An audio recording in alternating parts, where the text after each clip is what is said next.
ایک صحابی نے اللہ کے رسول صلی اللہ علیہ وسلم سے پوچھ لیا، صحیح حدیث ہے کہ آپ صلی اللہ علیہ وسلم سے پوچھا متی الساعہ یا رسول اللہ، صحیح بخاری کی حدیث ہے، قیامت کب آئے گی؟ آپ صلی اللہ علیہ وسلم نے جواب دینے کے بجائے، آپ بھی پریڈکٹ کر سکتے تھے، اندازہ لگا سکتے تھے، جس طرح بعض اوقات ہم سے پوچھا جائے، ہم کہتے ہیں یار ابھی ٹائم ہے، دیکھو یہ بھی ایونٹس ہونے والے ہیں، لمبی کہانیاں سنا سکتے تھے، لیکن آپ صلی اللہ علیہ وسلم نے بجائے اس طرح کی باتوں کے آپ صلی اللہ علیہ وسلم نے پوچھا وما اعددت لها، یہ مجھے بتاؤ کہ تم نے اس کے لیے تیاری کیا کی ہے۔ پریکٹیکل جو چیز ہے نا، جس کا تعلق آپ کی زندگی، اس چیز کا کوئی تعلق نہیں ہے قیامت کب آئے گی، کیا ہوگا، کیا، اس کو چھوڑو، تم یہ بتاؤ اس کے لیے تم نے تیاری کی ہے کہ نہیں۔ جب تک اللہ آپ کو غیب کے بارے میں نہیں بتائیں گے، آپ کے پاس کوئی ذریعہ نہیں ہے، یہاں تک کہ آپ خود وہاں جا کے دیکھ لیں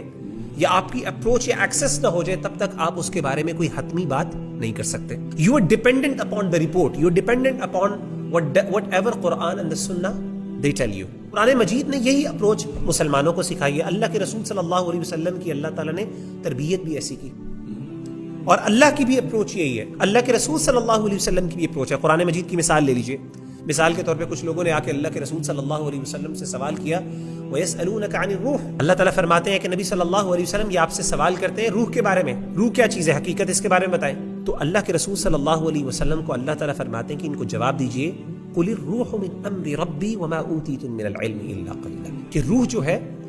وہ میرے رب کا حکم ہے، امر ہے، وَمَا أُوتِيتُم مِّنَ الْعِلْمِ إِلَّا قَلِيلًا، اور مجھے اس کے بارے میں بہت کم نالج یا انفارمیشن دی گئی ہے، اس سے زیادہ مجھے نہیں پتا۔ مجھے یہ پتا ہے کہ روح کوئی چیز ہے اور اللہ کو اس کے بارے میں صحیح علم ہے، میرے پاس اس کا نالج نہیں ہے۔ اب اس پہ ڈسکشن کرنا یا اس پر بحث کرنا، اب دیکھیں اللہ کے رسول صلی اللہ علیہ وسلم سے بڑھ کر کوئی ذہین اور فطین کوئی شخص نہیں تھا، آپ صلی اللہ علیہ وسلم سے بڑھ کر کوئی لینگویج کا ایکسپرٹ نہیں تھا۔ ڈسکشن کرنی ہوتی، کنونسنگ پاور اگر کسی کے پاس اللہ نے کسی کو دی تھی، وہ نبی صلی اللہ علیہ وسلم کو دی تھی۔ آپ کے لیے کوئی مشکل نہیں تھا، آپ اس کے اوپر بہت زبردست تقریر کر لیتے،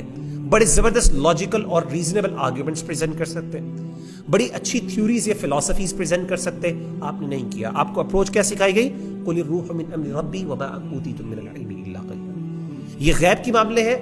یہ غیب کی باتیں ہیں، اس کے بارے میں قرآن اور سنت میں جتنا قرآن نے، اللہ نے جو وحی کے ذریعے مجھے بتا دیا ہے، بس وہی مجھے پتا ہے، اس کے علاوہ مجھے کچھ نہیں پتا۔ اور اسی چیز کو آپ صلی اللہ علیہ وسلم نے پسند بھی کیا، اور اس کے مخالف اپروچز کو آپ صلی اللہ علیہ وسلم نے سخت ناپسند کیا، اور آپ نے صحابہ کو کئی دفعہ اس پر ریپریمنڈ بھی کیا تربیت کے لیے، تاکہ ان کی بھی تربیت ایسی ہو جائے۔ اس سے فائدہ کوئی نہیں ہے، لا یعنی بحثیں، they are unproductive, waste of time, اس طرح کی ڈسکشنز پہ